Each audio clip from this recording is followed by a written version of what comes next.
ayaklarındadır Gülistanım anam. Sensiz tüsmez yürek, Allah ayırmasın. Gederi zulmet ile geçer sensiz anım anam. Şöhretim şanım anam, melimat sanım anam.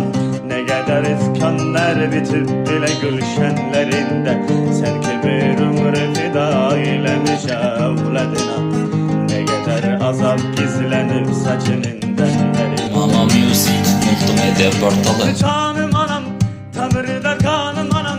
Cennet ayaklarındadır Gülistanım anam. Sensiz söz ve sürey, Allah ayırmasın. Gederiz